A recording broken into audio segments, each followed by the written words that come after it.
Good morning, everyone, and welcome to our first audit committee of this year. Do we have any apologies, Brian? We've got one apology, convener, from Councillor Hannah. Okay. Do we have any declarations of interest from anyone? Nope. Okay. Item 3, we'll go on to the minutes. Has everyone read the minutes, and does anyone have any questions? Or are we happy to agree? Happy to agree, convener. Thank you. Thank you. And we'll go on to item 4, which I believe, Isabel, you're presenting. Yeah. Morning, everybody. So this is the internal audit progress report. The purpose of the report is to provide an update on where we are with completing our 22-23 internal audit plan. The plan was only agreed by committee in November. Paragraph 4.1 sets out the workload, including the other client work that we undertake. A summary of progress relating to the 21 assignment areas is at Appendix 1. Paragraph 4.3 summarises what audit reports have been completed, are in progress and are still to be started. Appendix 2 summarises the findings arising from assignments that have been finalised via an internal audit report. Paragraph 4.4 highlights that 7 internal audit report recommendations remain outstanding beyond their agreed implementation date. Appendix 3 provides details of these recommendations. On a quarterly basis, internal audit identify what look like duplicate creditor payments. We then investigate these results to confirm if they are actually overpayments. The last quarter results can be seen at paragraph 4.5. Following a question from members at the last audit committee, paragraphs 4.6 and 4.7 provide an update on the actions taken to ensure that supporting documentation has been held. Internal audit plan to undertake sample checks on recent transactions to provide further assurance in this area. So I'd ask members to note the recommendations and the conclusions. That is, that the team are making good progress with completing the 22-23 internal audit plan.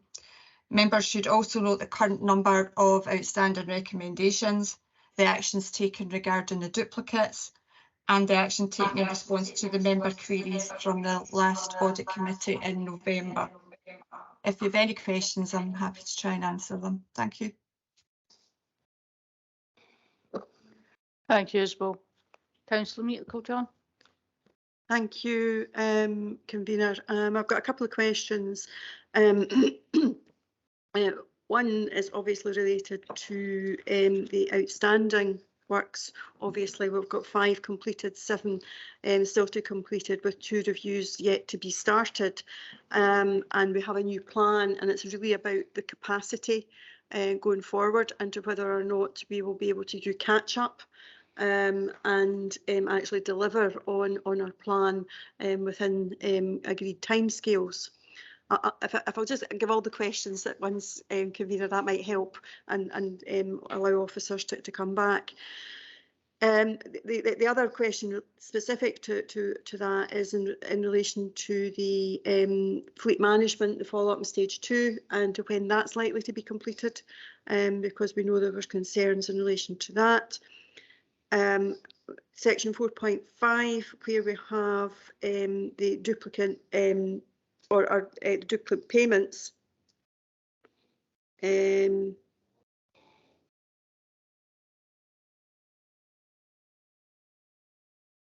Actually, my question actually was more related to the COVID payments. As compared to other councils, are we in a similar position? Has there been any comparisons done with other local authorities in relation to that? And that we're not an outlier is really what I'm looking, because others must be in a similar position. So I'll leave it at that just now, convener.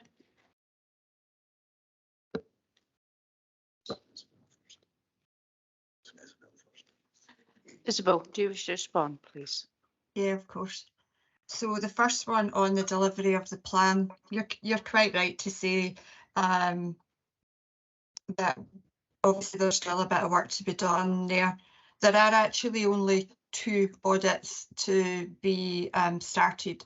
The rest are, in fact, one of them has actually already been issued as a final, and we've got another 2 that are almost ready to go out as final.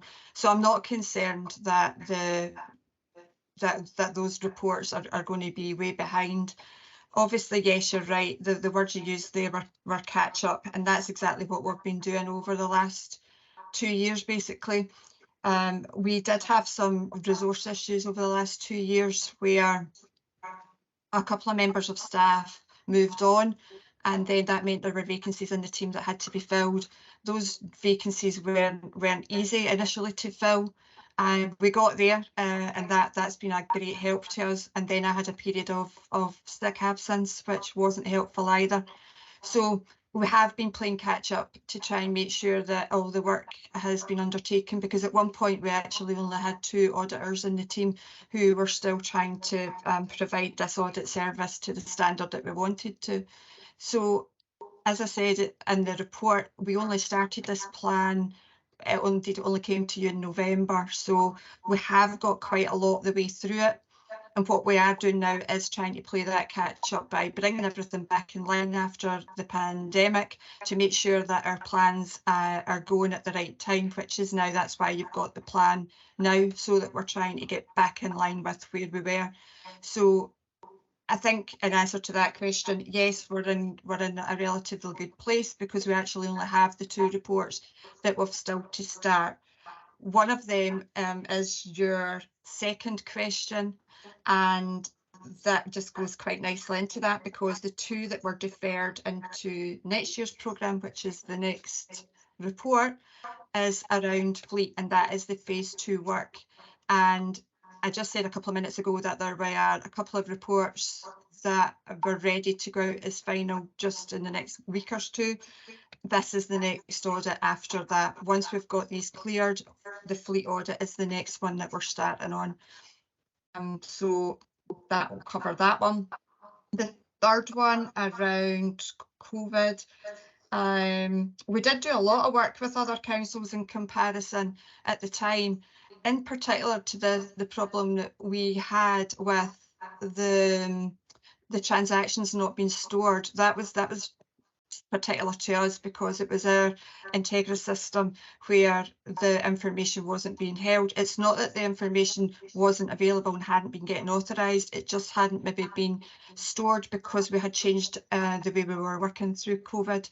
So we do a lot of comparisons with other councils, but this was a particular issue that we had that we've now tried to cover off, and making sure that the paperwork is being added. Hopefully that answers the questions. Thank you, Isabel. Does any other member have any questions? Councillor Spears? Like so. 4.7 elected members were recently provided with an update for the accountancy from the accountancy manager. I don't think I've received that. First question. Yeah, there was an email response went back via the Democratic Services Manager. There was responses sent back to the members in the committee. I certainly haven't received it. Can a hard copy be sent out? I would imagine, yeah. So I can await that. Second question, have we done an audit on the underspend on emergency payments for people over COVID and in hardship? It came up at the executive committee that there had been a very small uptake and there was a large pot of money waiting. Have we audited how we went about actually identifying getting cash to these people?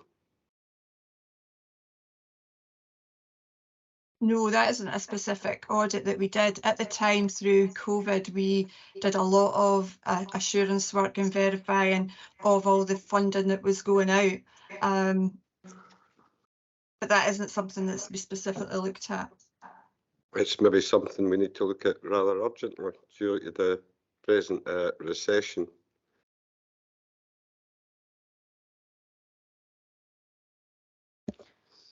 I believe there was a report to that from the executive. Karen, do you wish to comment on that? Yes, thank you, convener. That was covered at the executive last week, and it was in the scheme of things, it was a small uptake underspend for those due the payment. But as Sally Buchanan highlighted, that the executive were looking at other methods of getting that payment to those individuals, whether that be direct payments to pay for example, some monies that are due on water tax, council tax, etc. So there are other mechanisms that are being considered for that already to make sure that anyone who is due that payment would receive that payment. And that was part of a report on tackling poverty and maximising income, as was discussed last week. Thank you, convener. Can I ask Ms Algie then when the advertisement for this will be coming out? Convener, through yourself, this is a payment that's been around for some time now, so it's been well advertised. It's not that it's not been advertised, there's been a lot of information. We, as you would have seen from the report to the executive last week, there were also letters sent to anyone who was due to receive this, and information was passed to them.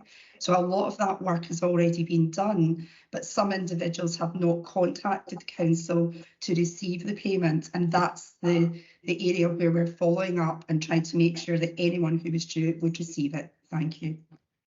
It's just that the area need is greatly expanded. It expands every week as more and more people go into poverty.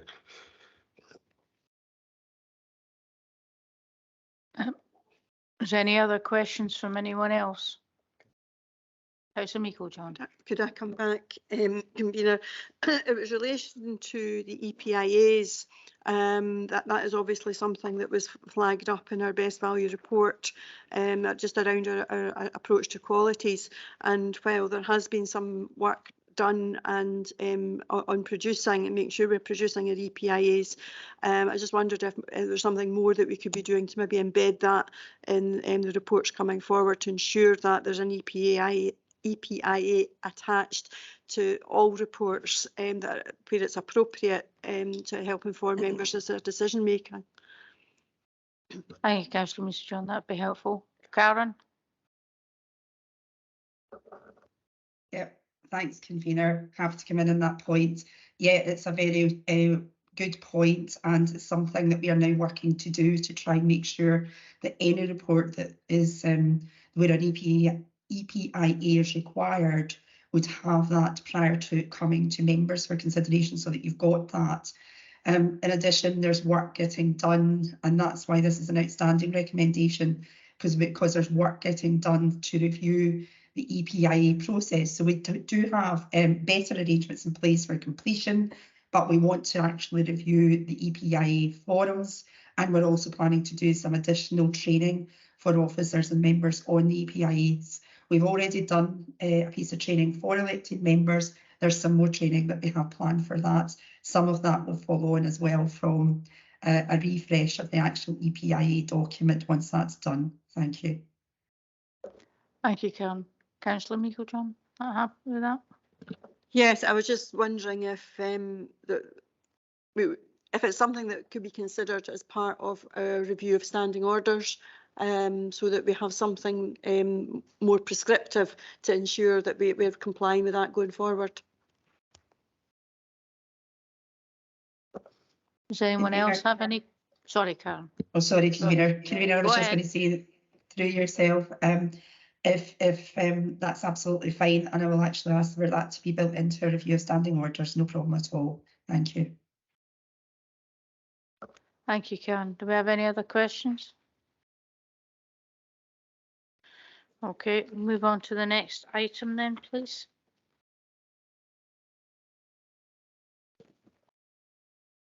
Which I believe is, yep, I believe the internal audit plan. Yep. Yeah, that's right. So the second report from internal audit today sets out the proposed programme of work for 23-24 for approval. The resources we've got available for delivering our planned programme of work are set out at the table at paragraph 5.4. This takes account of the joint working agreement with Clackmannanshire Council, details of which are set out in paragraph 4.1. There's a separate internal audit plan, which is approved by Clackmannanshire Council elected members for them. Paragraphs 4.2 and 4.3 also provide an update on the resource issues that were faced in the last year. The plan is split into 3 categories. The first one being annually recurring assignments that are pieces of work that we commit to doing on a rolling annual basis. Most of these are either externally driven or they're regulatory reviews. Number 2 is our committed assignments, which are the audits we commit to completing every year. And then there is other client work, which is the audit work that we undertake for other clients under the Falkirk Council umbrella. Further details can be found in paragraph 5.5. The assignments that make up each element of the plan are set out at appendices 1 to 3. I've tried to give a little bit of detail on what the scope for each is likely to be, though it may change once we start properly planning each assignment over the course of the year. The process for planning, undertaking and reporting on each individual assignment is the same as previous years and is set out at paragraphs 5.7 to 5.11. Paragraph 5.12 highlights that each year an internal audit annual assurance report is presented to committee. Internal audit gives an overall opinion on the Council's risk management, governance and control arrangements, and it's based on the work that internal audit has carried out over the course of the year, and that will come to the next audit committee in June. The report will also include a summary of all the work undertaken in 22-23.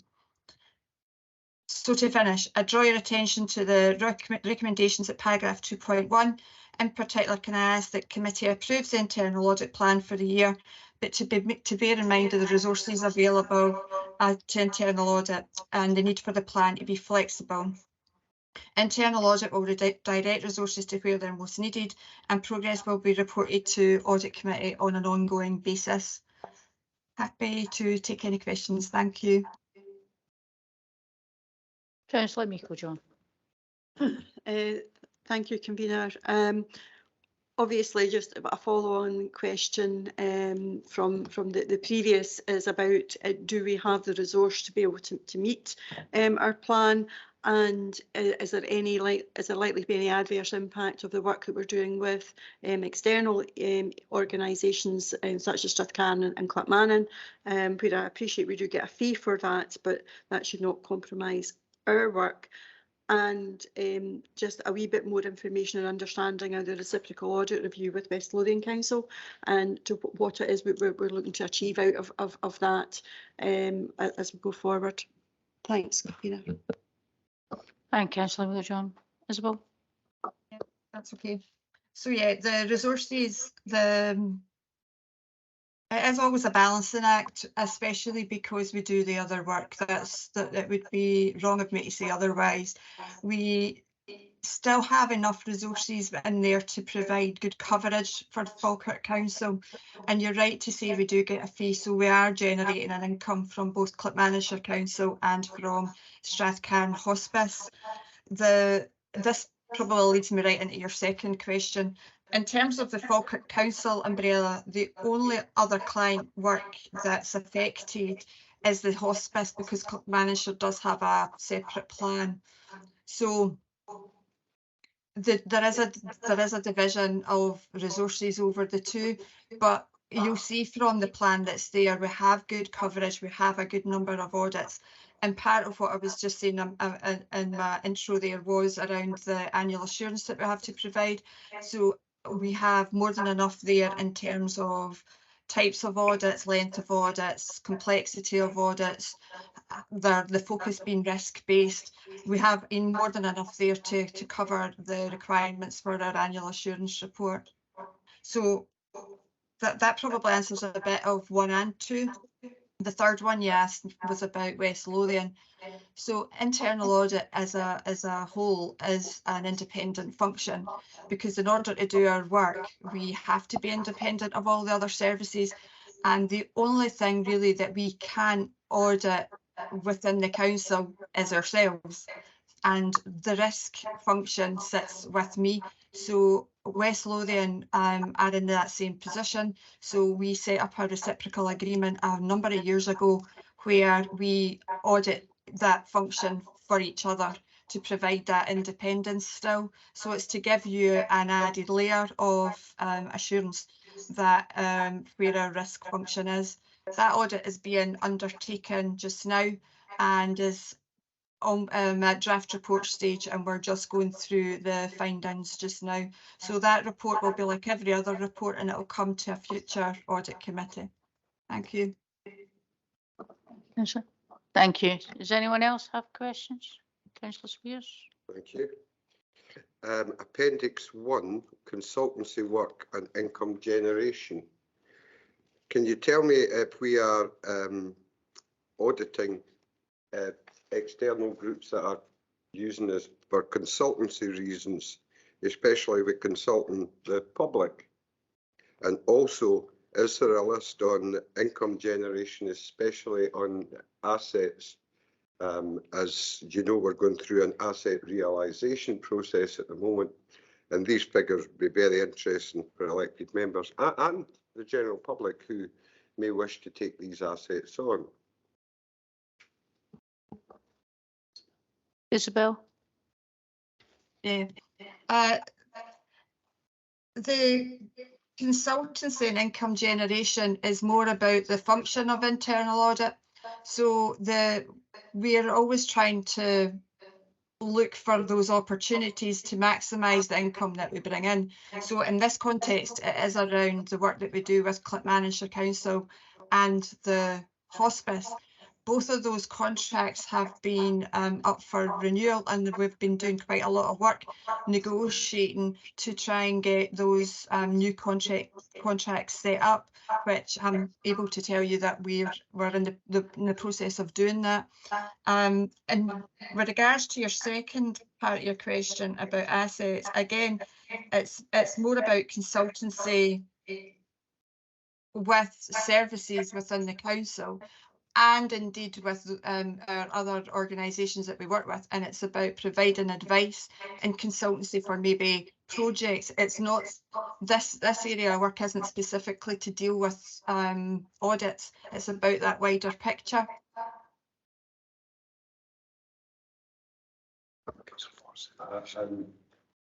And my first question regarding consultancy work.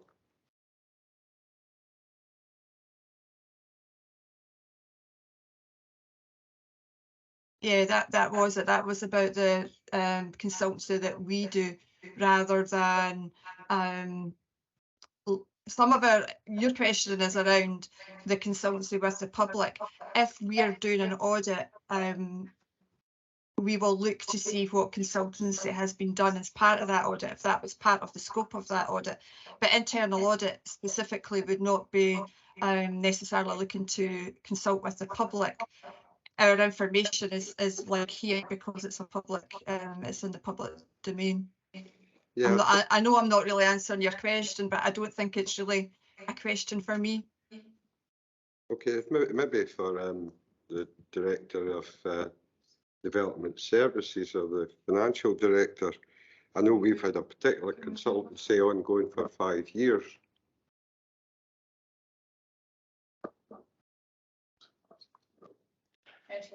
Thanks, Convener. Where assignments Sorry, are not answering the question, no? I think she's already said it wasn't in her remit to answer There, fully, other than what she's already given given you. Director of Finance and of Development Services. It's maybe helpful, Convener, just the what's referred to in the report and what's therefore relevant for the committee is the consultancy and income generation for internal audit, and that's what Isabel was explaining, that's the work, the consultancy work they do. Yeah. The wider how council consults and how we look at that isn't a matter for this committee. It may be for other committees, but it's not for this one. So I think you're correct to say that. Well, we should maybe Isabel, change the heading if it's internal audit and we're here to, as a scrutiny committee, which you previously mentioned at the pre-meeting, and the question is on consultancy work, then I'm a wee bit lost why we're here then. I think the convener made it. It's quite clear. convener, and I think you said you were happy to move It's on. obviously not clear to everybody. Well, there's only so much you can do, convener. Thank you, Brian. Councillor Forrest. Thank you, convener. Where assignments are not all services, there are 9 assignments, 4 of which are for police services, with only 1 for children's services, by far the largest service. It would be interesting to hear the basis on which these assignments have been chosen. Yeah, of course. So every year the plan is developed to try and give broad coverage over lots of different areas and for different reasons. The audits are risk-based, so we look at what's high risk on the corporate risk register. We look at what has been audited before in terms of how long ago, how often does it need to be audited? Was it a limited assurance, therefore it would probably benefit from another audit? And you'll see that that has to be balanced out with the resources that we have, which in part takes me back to the earlier question about, do we have enough resources? You could never, you could never have enough resources. If you've got the resources, you can do more audits. That's the bottom line. But our audits are a mix, because we also do quite big, complicated audits. We do audit work that comes in throughout the year.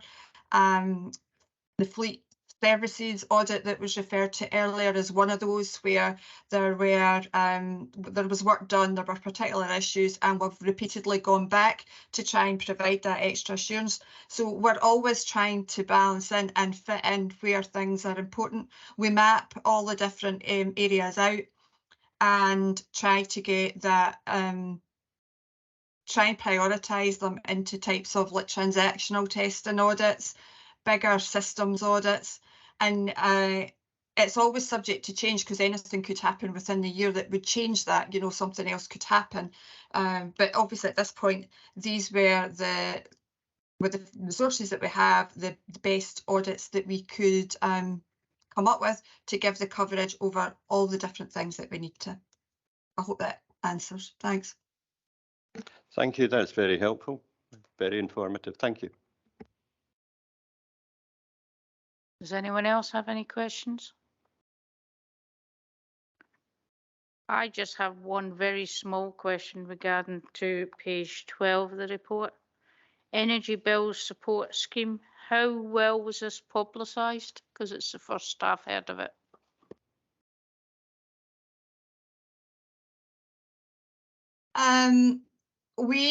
This work, like a lot of the work through the pandemic, we were advised from government as to our role and what that would be. Guidance comes out from Scottish Government, or in this case UK Government, as to how we've to work and deal with those applications. So it was late, I think, when it was set up. There were different, you'll see that there are 2 different options there. It has been publicised. Our role is slightly different in this time compared to the work that we've done in the past, because we had to use our own systems in previous grant funding. Whereas this funding, there is a system that the UK Government have set up and established, and we are providing a lot of the background around that, and then that's how we're making the payments. It has been publicised, and the work is still happening. We're still dealing with the applications. It's still open for a number of weeks, I think. So, but it is peaks and troughs a little bit, and I think it is as people are finding out and becoming more aware of it. But it is people who are obviously off the grid, and we'll be hearing about it from various means. Thank you, Isabel. Does anyone else have anything else? Okay, we're happy to agree that item. Let's move on to the next one then, please.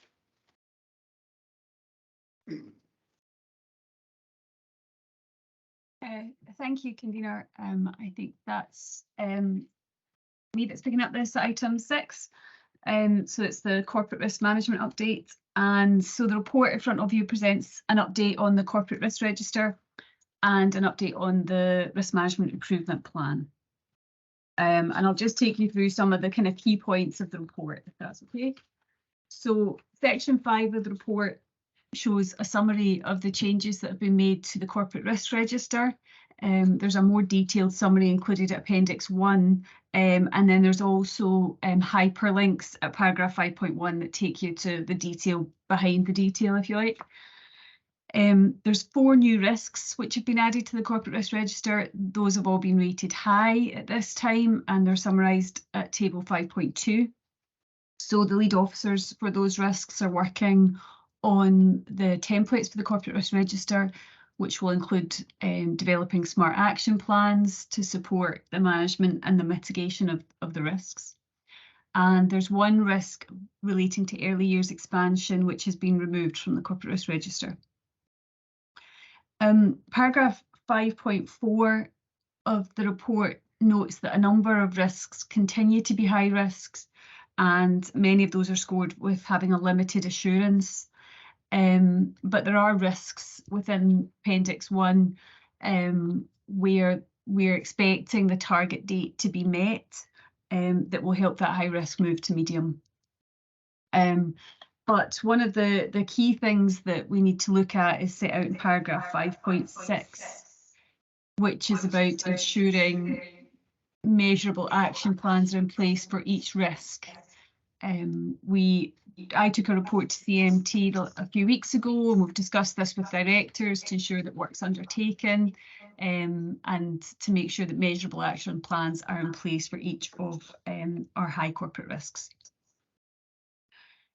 If I move on to the risk management improvement plan, there's some commentary on that set out from paragraph 5.7, and good progress has been made to date, and that work will feed into the annual governance statement, and Isabel will shortly present a progress report on the annual governance statement action plan.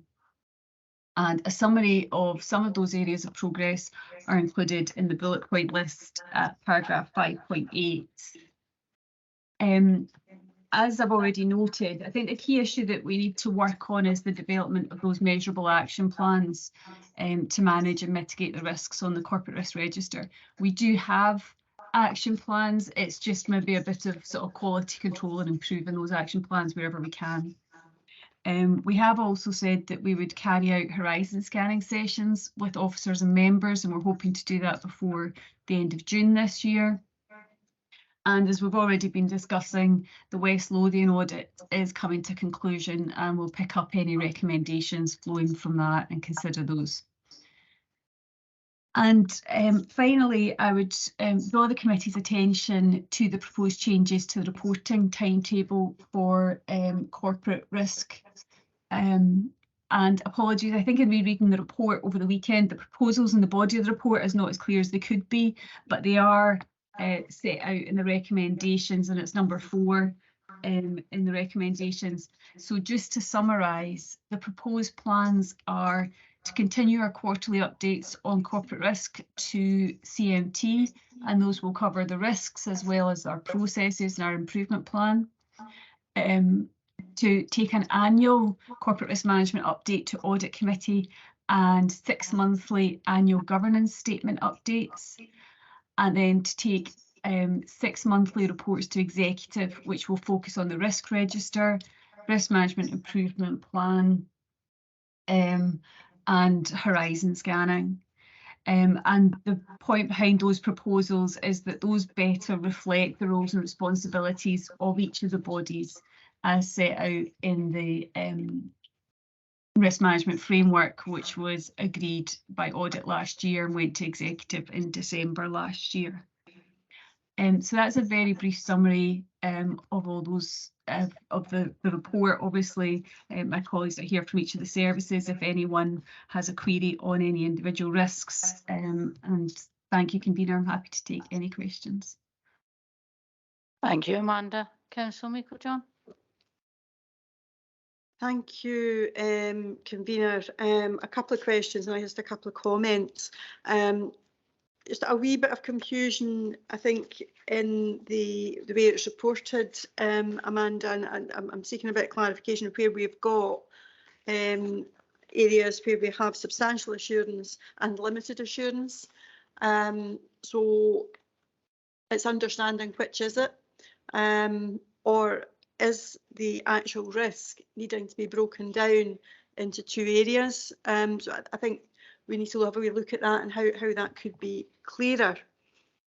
The other aspect is around major projects. I'm thinking of like the growth deal, etc., and the risk registers around that, and to how that is going to be fed in. I mean, I'm from my memory, I'm sure it is in the annual report from the corporate risk register, but this is my comment, and it's not for answering today, but something to consider, that prior to the corporate risk register coming to audit committees, if there was able to be an informal or a briefing meeting where we could have a look at the corporate risk register, look at the mitigations, understand the movement, and therefore the risks associated with that, which I think would maybe help us understand the management updates as they come forward, because I think at the moment this seems a wee bit detached from the corporate risks there,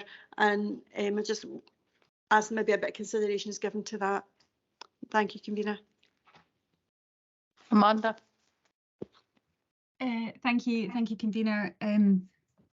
I tend to agree. We actually had this discussion at CMT about these kind of mixed assurance statements, and I suppose it's trying to strike a balance, and I think maybe we're not quite there and we need to sort of think it through a little bit, but it's trying to strike a balance, for example, to say that we are making progress, things are improving, but we've still got work to do, and I think it's just how we document that. And so happy to continue looking at that, and I don't know if any of the information from West Lothian Council's review might inform how we present some of this information, but I do understand the point that you've made, and as I say, we have been discussing it at CMT as well in terms of how we could potentially improve that going forward. In terms of the projects, Malcolm may want to come in and see something else, but we do have delivery of major capital investment, including the growth deal, as a standalone risk on the corporate risk register. It is currently rated high, and we have a target to get it to medium. Now, each of those projects that sits behind that, so if I think about, for example, TIF, or I think about flood protection, you know, there's a separate governance structure, there's a separate board, there's separate very detailed risk registers that sit behind that, and all of those should be feeding into our assessment of where we are with that corporate risk. And then finally, I think you referred to the briefing and the meeting, and I'm certainly happy to consider again how we progress this. I mean, I think in terms of the changes that we've proposed to reporting on risk, we have tried to sort of reflect that the audit committee's terms of reference are about the framework and the processes and the structure around risk, and the executive's terms of reference are around the review and the agreement of the actual risks themselves. And so it's trying to find a mechanism, I suppose, that would help both committees to fulfil their functions. I'm certainly happy to take that away and think about it further. Thank you, Amanda. Do we have any other questions? Councillor Spears. Thank you. 5.2, decreased risks that you have improved. Early years expansion in school meals. Does this include safe routes to schools, and especially as there is a proposal to extend the distance for free school transport, especially early mornings, young kids, early years kids travelling to school at some 3 miles for school breakfasts? Can you tell me if that's included in this?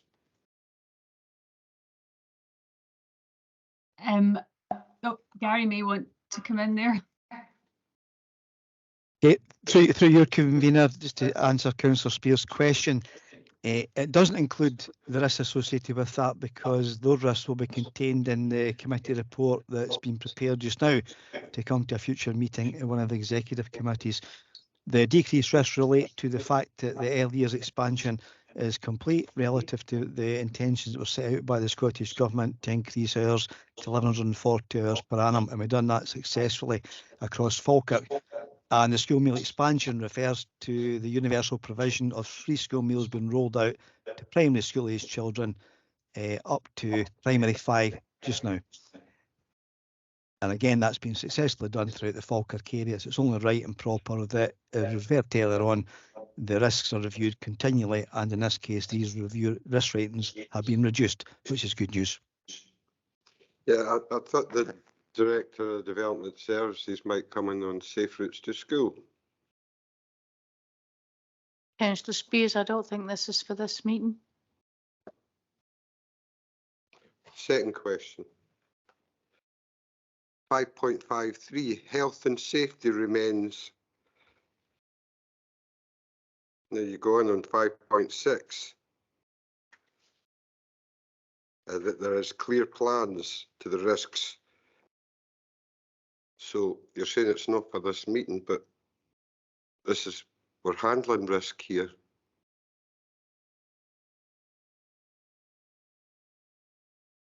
Would you recommend which meeting to bring up the health and safety of our children going to school? Convener, we're in danger of going into a debate on a paper with all the information we don't have in front of us. The officer has said that that's coming to a future meeting of the Education, Children and Young People's Executive, and that would be the place for those questions, I would say. I know that paper, there was a paper brought forward that's been withdrawn. Is the paper being radically altered then? There's no paper being brought forward. I think you may be confusing the matter with the school pools, which has been delayed, and it will be coming back to a special full council. Okay, thank you.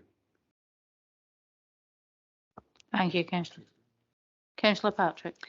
Convener, I'm looking at also at 5.5.3, pointing out that there has been limited assurance since 2018 on a number of quite significant areas. And the report does point out at 5.6 that lead officers need to ensure that clear action plans are in place. And you just wonder if there is any sort of target that can be aimed for in some of these topics, particularly health and safety, business continuity, or I'm just maybe concerned that things slightly drag along. If that's 5 years and they've still been as limited as students. So just maybe some background or some kind of input on where officers are going with those areas.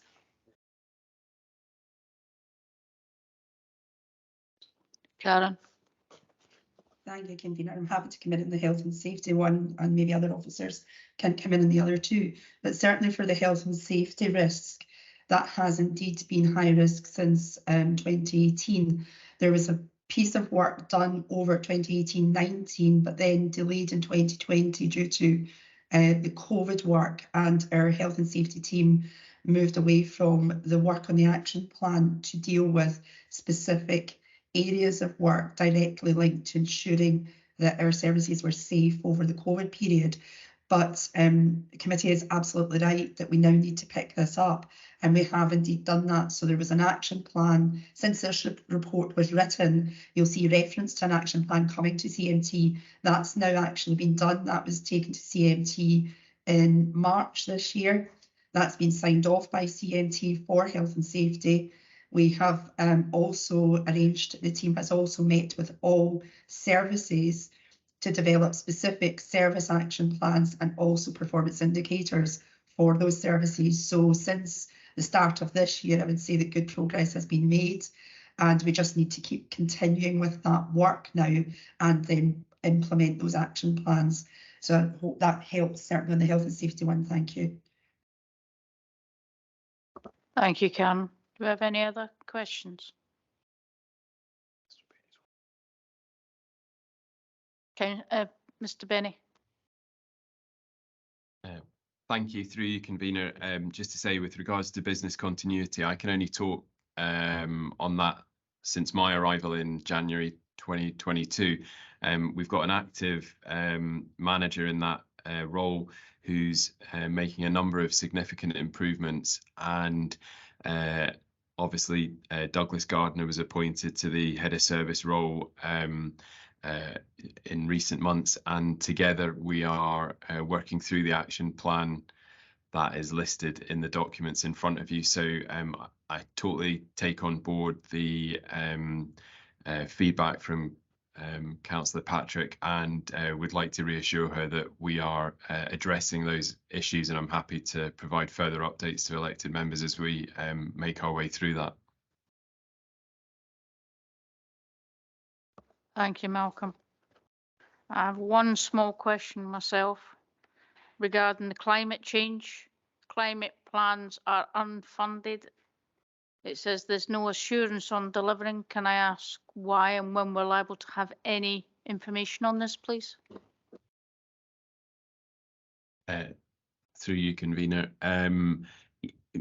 This is a sort of statement of fact, if you like. The report that came forward to I forget if it was executive or council in autumn last year, highlighted that to deliver fully on the council's aspirations to meet its climate change targets, we would need a capital investment in the region of 80 to 100 million pounds, and that money does not exist within the council's existing capital plan, and therefore it would be inaccurate for the risk level to show anything other than a red in that unless the position changes with significant funding available, then we will not be able to deliver on the climate change aspirations. And that's not to say that we won't still make good positive progress towards reducing our carbon footprint. And you'll have seen recent press releases on the electric vehicles that have arrived. And obviously the strategic property review will also reduce the carbon emissions for the council. So progress will be made, but we won't be able to meet the aspirations in full unless the council provides sufficient funding. Thank you, Malcolm. Does anyone else have any other questions? I have another question. I don't know if Mr. Greenhorn wants to come in, but he's still got his hand up. Mr. Greenhorn. Okay, thanks, convener. Convener, just as the other two colleague directors also said, that in terms of the 553 bullet point 3, the reference to contest and the current prevent working group, just to say that we do recognise that there's been delays, quite rightly as pointed out here, in finalising in terms of reference and action plan, etc., for the reasons given before, mainly because of the focus on the COVID recovery.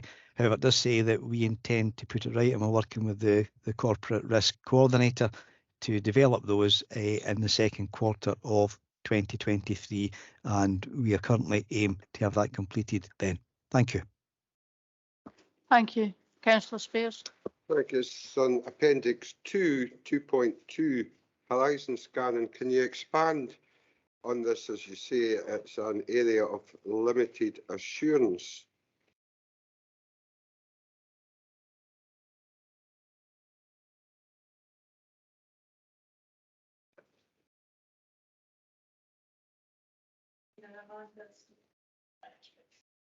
Go ahead, Amanda. Thank you. I was just going to say, I think that this is about how are our processes robust enough to make sure that we're actively and regularly undertaking horizon scanning to then go through and update our corporate risk registers and our service risk assurance statements. I think our view is that we're not as slick at that as we should be.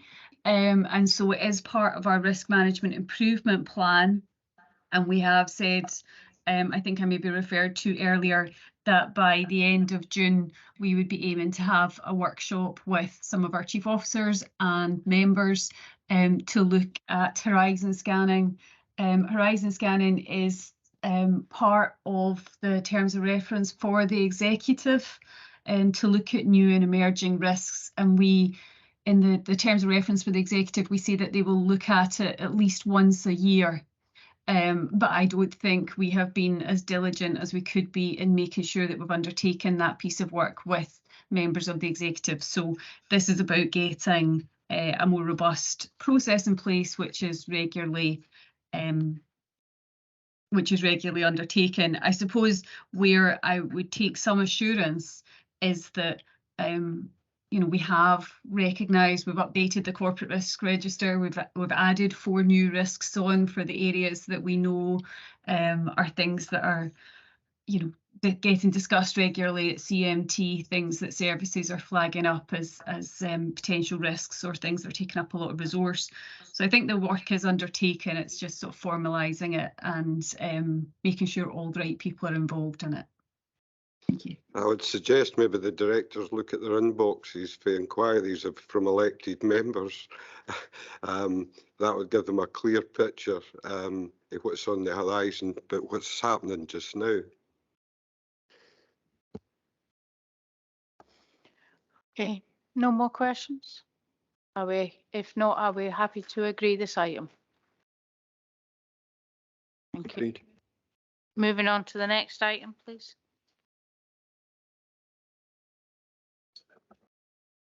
Hi, you're back to me. Thanks, Convener. So the purpose of this report is to provide an update on actions which were set out within the 21-22 annual governance statement, or AGS as we tend to call it, action plan. So the AGS forms part of the annual accounts every year, and the AGS last year, which was part of the 21-22 annual accounts, included an action plan. It was agreed at Audit Committee in October there that the action plan would be reviewed to monitor the progress that was being made. So paragraphs 4.1 and 4.2 summarise this, and they explain that this work will feed into this year's AGS, which will form part of the 22-23 annual accounts. Appendix 1 summarises the position with each action. Paragraphs 5.1 to 5.4 set out how the action plan has been developed. These updates have been provided by lead officers in each area, and it's based on their progress updates on the corporate risk register as at March of this year. So to finish, I'd ask members to note the recommendations and conclusions. That is that members are asked to note progress with the planned actions and to seek further assurance from or ask questions of chief officers on the progress with the 21-22 annual governance statement action plan. Thank you. Thank you, Isabel. Councillor Meikle-John. Thank you. Again, it's a similar comment that we've got substantial and limited assurance. Again, I think it's about being able to clarify that. But there's a number of outstanding plans that were to be developed that still to come forward, such as the Gifts and Hospitality Register, the Equalities and Mainstreaming Report due the end of the month. Is that going to be delivered? And where is that going to go? Does that come back at all to the Audit Committee? Do they get sight of it? But I think it's important that we make sure that we've got timescales for some of these plans and make sure that we're able to bring them back, because it has been outstanding for some time. Thanks, Convener. Karen. Thank you, Convener. On the 2 reports there that were mentioned, certainly the Equalities Mainstreaming Report, that will be published by the end of this month. It's not a report that would normally go to committee, it would simply be published, but if it's a report that members would be interested in, I can certainly arrange for that to be circulated around certainly Audit Committee or wider if members wish that. In terms of the Gifts and Hospitality, Convener, it's fair comment that has been delayed. The aim is to get that, and it would go to the Executive Committee for agreement. So the aim is to get that to Executive Committee before the summer recess. I hope that helps. Thank you. Thank you, Karen. Councillor Spears. Yes, page 41, financial 7.1, you say there is no there are no direct financial implications linked to recommendations regarding non-delivery of projects and policies. Can you expand on the projects and policies? Because I know there's a lot of outstanding projects, especially in Grangemouth, that we're greatly concerned about, and we're greatly concerned about the non-delivery.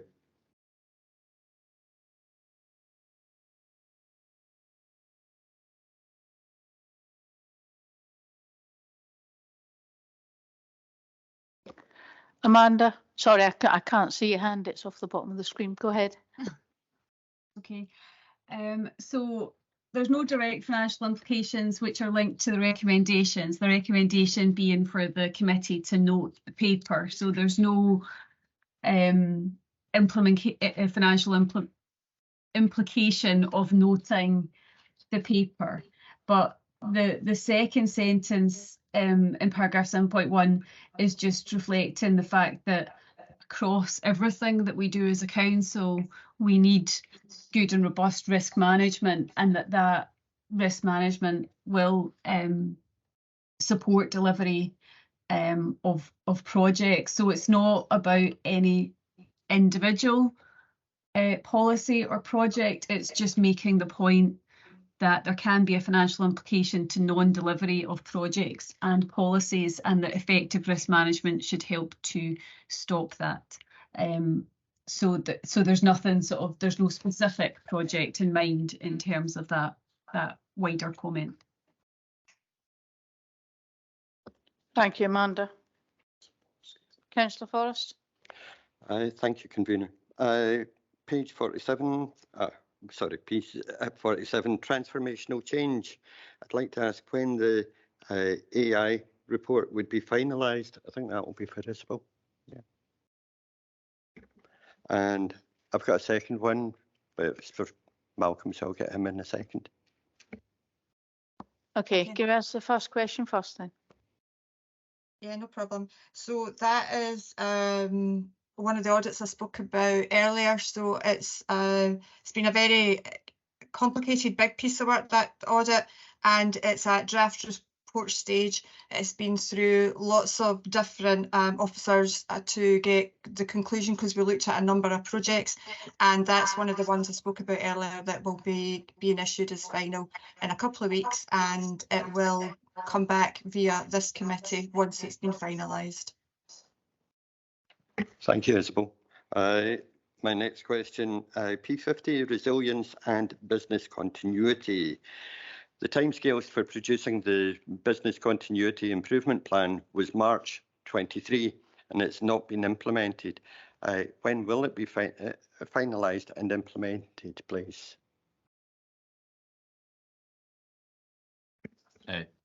Through you, Convener.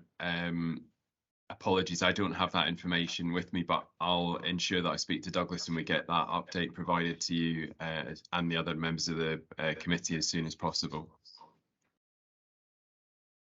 Okay, thank you, Malcolm. Do you have any other questions? Councillor Patrick. Convener, I'm looking at page 46 under the heading of gender-based violence. Now that's given a limited assurance. There's some recognition of that in the notes, so I'm really just wondering why and where we're going with that. Is there a reason? Is it because of the nature of the topic? Just perhaps some further background, please, about our progress in that area. Karen. Yes, thank you, Convener. I think it's fair to say we've done a reasonable amount of work on this, but there are increases out in the community of gender-based violence that we can see. So we know we need to put more support in place there. And as we mentioned earlier in committee, you'll see that that's been added to our risk register as a high risk. So there's an action plan being developed to take that forward. And we're also looking at a dedicated officer to specifically provide support in that particular area. so that we can make good progress in terms of supporting the community on that basis. But if Councillor Patrick would like more detail, I'm happy to get that at a later date, if that's okay. Thank you. Does anyone else have? I have one small question regarding legal duties, health and safety, and the fact that we've had HSC notices. I note here that you're saying KPIs are currently being developed and an improvement plan has been drafted. Is there any plans for the KPIs to be included in updated reports in future?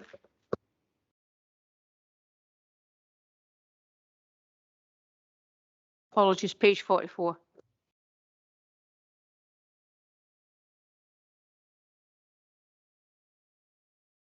Go ahead, Karen.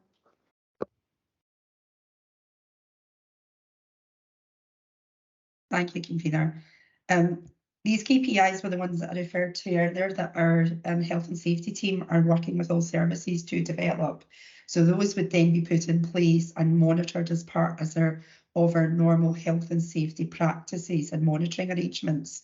I'm happy to share those with committee once these are available, but certainly it's something that I would anticipate that our audit team would be looking at to review our performance on health and safety, and it's certainly something that will flow in to an assessment of our health and safety corporate risk and whether we are still sitting at high or whether we've made improvements to that risk. So via that mechanism and the reporting of the risk, that will in some way come back to the audit committee, if that makes sense, Convener. Thank you. Thank you, Karen. Do we have any other questions? Convener, can I just ask through my ignorance, perhaps as a new councillor, but what is a KPI? Key performance indicator. Thank you. Sorry. Does any other questions? Are we happy to agree the report? Agreed. Then I say we move on to the next one, please. Thanks, Convener. You'll be glad to know it's the final one from me for today. So the purpose of the report is to provide an update on the work of the corporate fraud team. It's included a corporate fraud action plan. If I take you through the report, there's a range of documents which were detailed and which provided the framework for fraud-related issues that have been reviewed. Paragraph 5.2 sets out the position with the two remaining documents. We've just actually spoken about that one. Paragraph 5.3 highlights the fraud reporting framework previously agreed, and specifically the need to balance the protection of public monies, the rights of employees, and the protection of whistleblowers. Appendix 1 provides members with the corporate fraud team activity for the year 22-23. I would also ask members to note that the corporate fraud team have met or exceeded their target for all three performance indicators. Details can be found at paragraphs 5.6 to 5.7. At the previous audit committee meeting, members agreed the introduction of a corporate fraud action plan, but asked for a couple of tweaks to that document. We did that. That's at paragraph 5.8. These improvements in progress with the corporate fraud action plan are at appendix 2. I'd finally draw your attention to the recommendations at paragraph 2.1, which are to note progress with updating the code of conduct for members and officers and the gifts and hospitality register, to consider fraud-related performance, including performance indicators for 22-23, as well as a summary of work undertaken within the corporate fraud team for 22-23, and to note progress with the corporate fraud action plan for 22-23. Thanks, and again, happy to take any questions you may have. Thank you. Thank you, Isabel. Councillor Meikle-John. Thank you, Convener. I'm not going to dwell on the documents that have still to be reviewed now and agreed, because we've already mentioned those, and that there's obviously officers understand there's a desire to get that concluded as quickly as possible. What I was going to ask about is the whistleblower and the actions that are outstanding on page 60. from the previous year's plans and what we're doing to close that off. I was also just wondering, in the table we have where there's 18 whistleblowing reportings, 5 of those have been dealt with, but there's still others that are cases that are carried forward, now being finalised, 1 case ongoing. Do we get, have we got any feedback from those whistleblowers? Did they result in anything? Did they result in savings or changes in practice? I just think that the fact that 5 cases were carried forward, now being finalised, it doesn't really tell us anything, doesn't tell us if we've learned something from that. Just wondered if we had any soft information even that could be shared to give the committee assurance. And the other one is around the requests for information and the amount of time that takes up, and if there's anything we can do to mitigate that, because that's obviously a substantial pressure on the service, and being able to fulfil those, which we have an obligation to do, but is there another way that could be mitigated in some way? I know that's a wee bit complex, but convener, but hopefully that's understood. Thank you. Isabel. Yeah. So the first question, I think you were starting maybe with 1 and then you had 2 questions, but I think I can answer them as really as a 1. So that page 60, paragraphs 4.3 and 4.4. I think that actually answers your question. I know that in terms of giving you examples and information with regards to what those recommendations are, that's very difficult. But I think the assurances that you can take from the work that's undertaken is that there actually were 14 recommendations in the last year, and so far in 22-23 there were 19 recommendations. So they are all things that are improving our systems of control. So that is examples of maybe where there have been weaknesses. So we may not have found fraud, if you like, in that true sense, or a financial irregularity, but there's obviously things there where there have been weaknesses or gaps operationally where we could make improvements on. So those 14 and those 19 are examples of that, basically. And what we try to do is we keep records as we would an internal audit, and as you would see in the first report about the recommendations outstanding, we are giving you that information here. We're reporting it to you, what is outstanding. And what we do is we go and we speak to the chief officers, the heads of service, and work with them to make sure that these recommendations that haven't been implemented, why haven't they been implemented, when will they be implemented?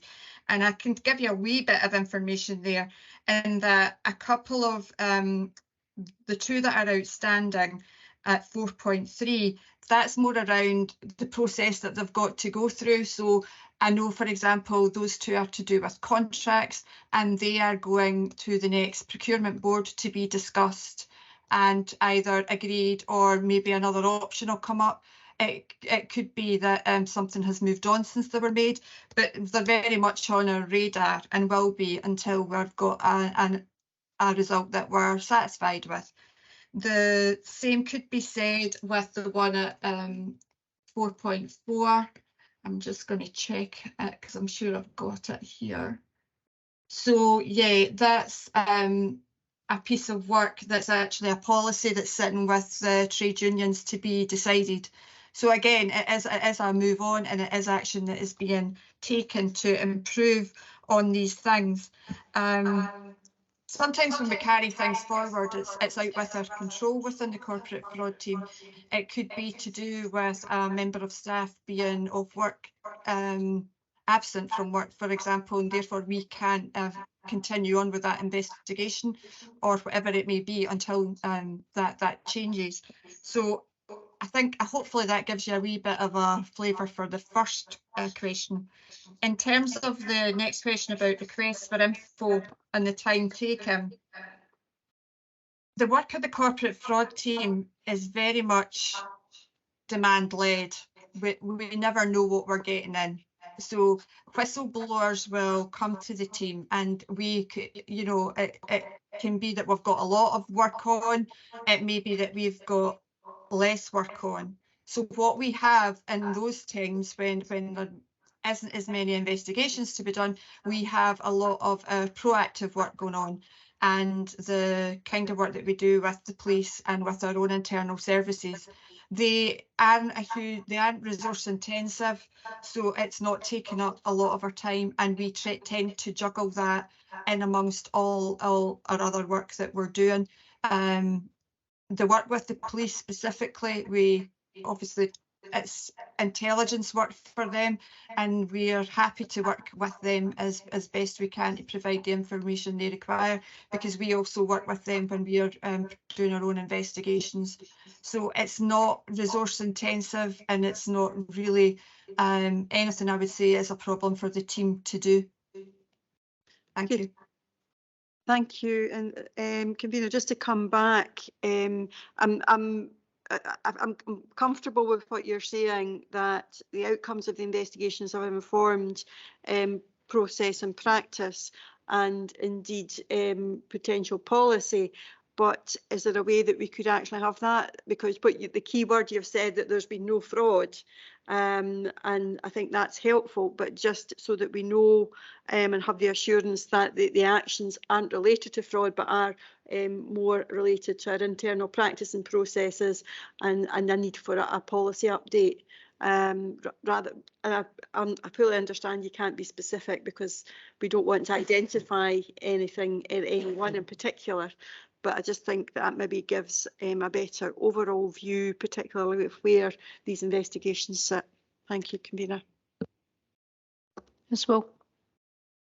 Yeah, no problem with that. There's maybe another sentence in there. This is obviously quite a new report that we've developed, and we are refining it as we go. So trying to give the right level of information without saying too much is difficult. But I think what you're saying is an easy sentence to maybe add on to the end there at 4.3, 4.4. Thank you, Isabel. Anyone else? I've got one small on the back of that, and it's, whilst I understand completely data protection, as an auditor myself, you are limited what you can disclose. Could it be possible that we can at least learn of any lessons learned going forward? Thank you.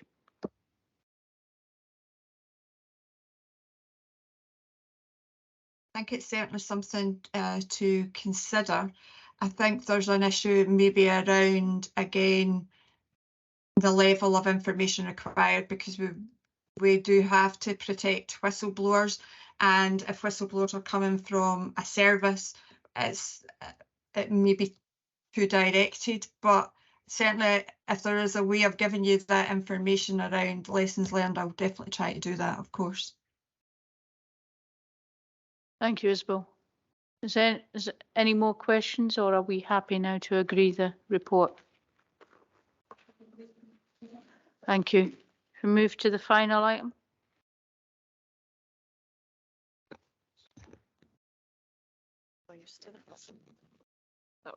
Thanks, convener. So this is our annual audit plan for the 2022-23 financial year, and it's also year one of the 5-year audit appointment, with Audit Scotland taking over from Ernst & Young as your external auditor. I'm just going to go through the plan and pick out some key bits of information, then I'm happy to take any questions at the end. So if I could just start at Exhibit 1, this sets out our materiality levels for the council and its group accounts when we come to audit the financial statements in July. So there are 3 levels set here, and some information is given on how we use them.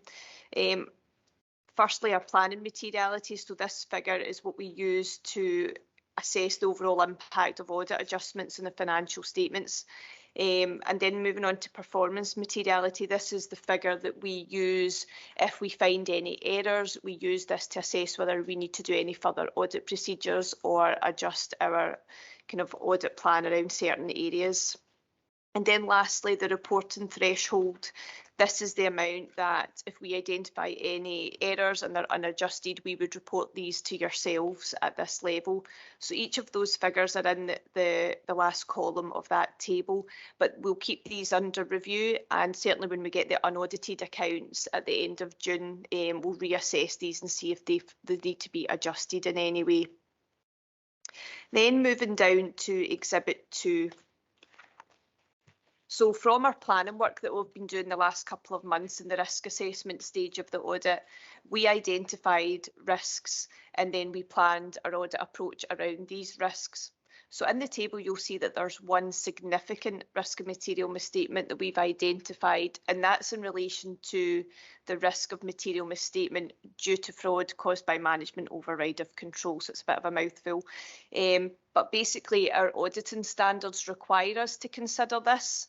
And due to the nature of the risk, we're unable to rebut it for any of our audits. So you'll see that risk in every external annual audit plan, and it's just due to the unique nature that management, unique position that management are in, where they could manipulate the financial statements. But we always provide plan audit procedures to address that, and you'll see that in the third column, all the different audit activities that we do to get assurance over that risk. Then sticking with risks, but moving down to paragraphs 22 and 23, you'll see other areas of audit focus. So this is where we've identified risks, but we don't consider them to be significant enough to go on the table. So we do still do extra work around these. And you'll see the two areas are the estimations and the valuation of land and buildings, and the estimation and the valuation of pension assets and liabilities. And really it's because there's a huge degree of subjectivity in these valuations. There's estimation and judgment in there, so we need to do some extra work around what goes into that. And that also includes a review of the work of management's experts. So for the non-current asset valuations, that's the valuer, and for the pension assets and liabilities, it would be the actuary.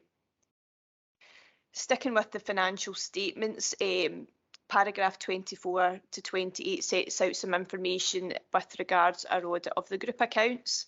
And I guess the main thing for us to draw your attention to here is just the extra work that we have to do in relation to the insourcing of 2 subsidiary bodies during 2022-23.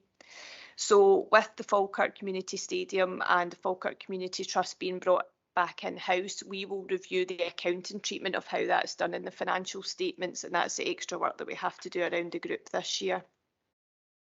The next section is around the audit, gives some information about the audit of the Falkirk Temperance Trust. Now this is a really small body, there's not a lot happens.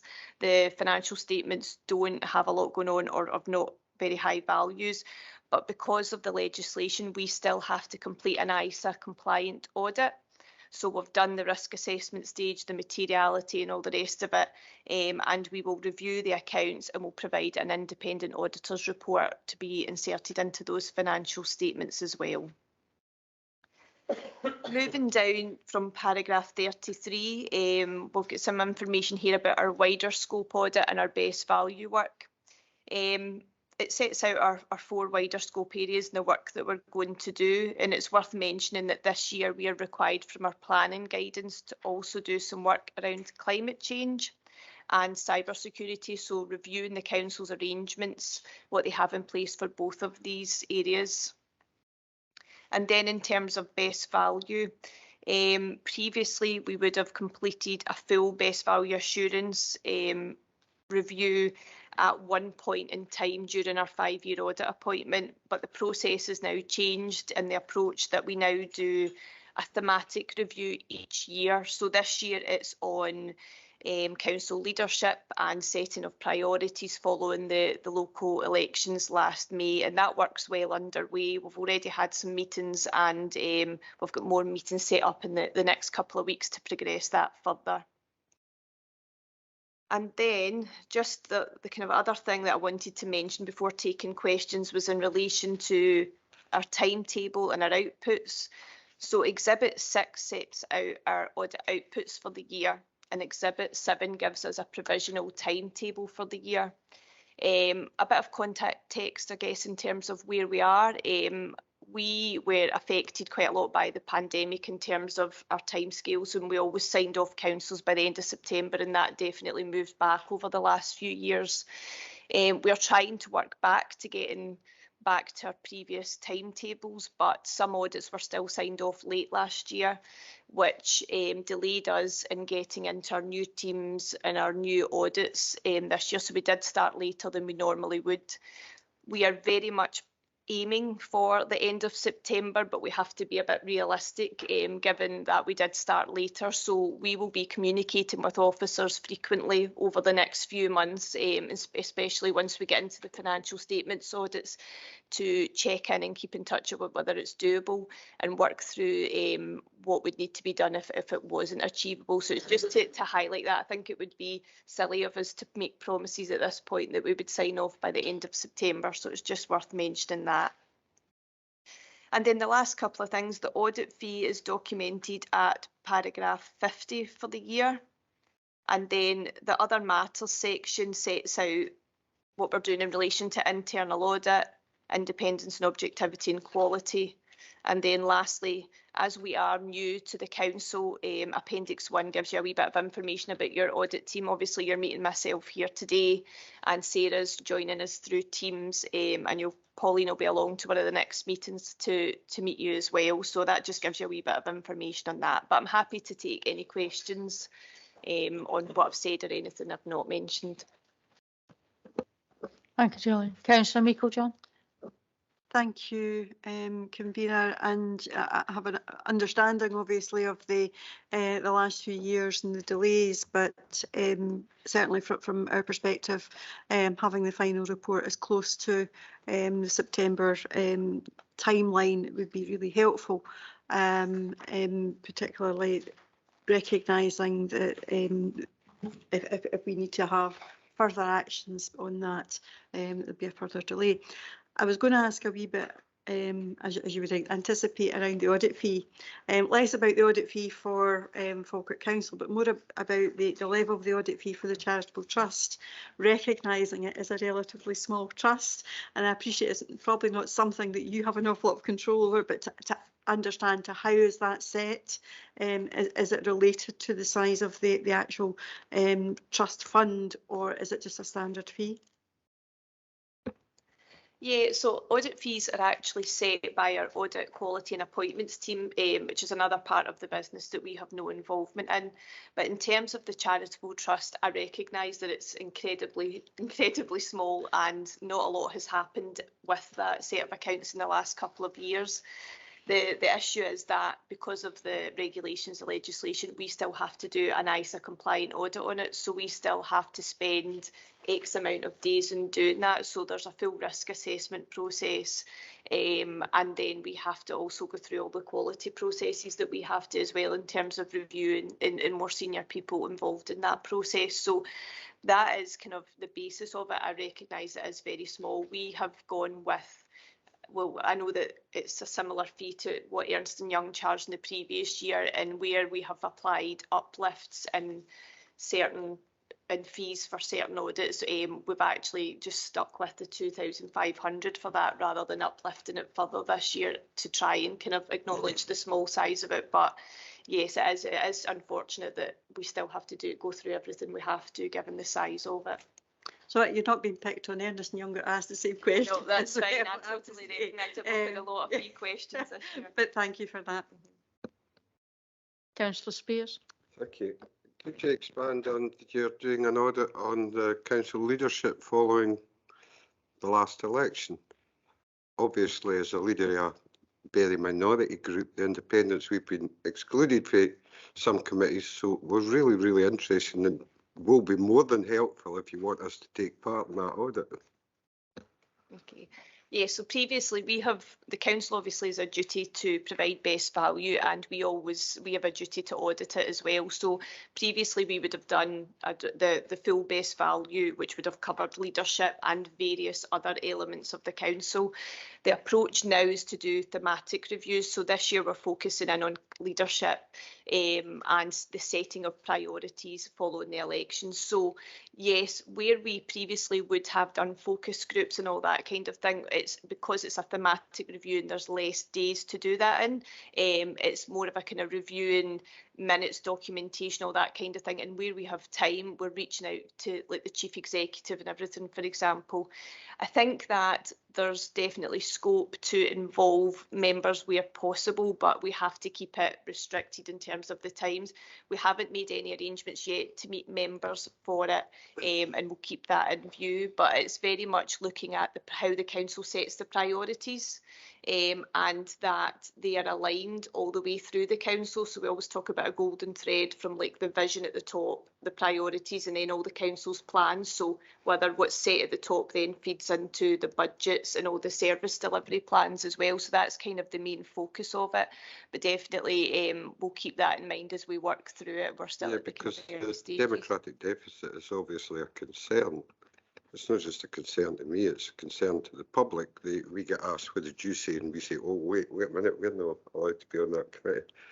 And some of them are quite big: financial strategy, community planning, things like that, where there should be a fair spread of elected members that cross the board. And we will But look a big thanks to you saying Falkirk Community Stadium and reminding everybody that the stadium's for the whole community. Thank you. Any further questions? Well, then all it leaves is for me, do we agree this report? Then I'll say thank you very much, ladies and gentlemen, for your attendance today, and I call this meeting to a close. Thank you.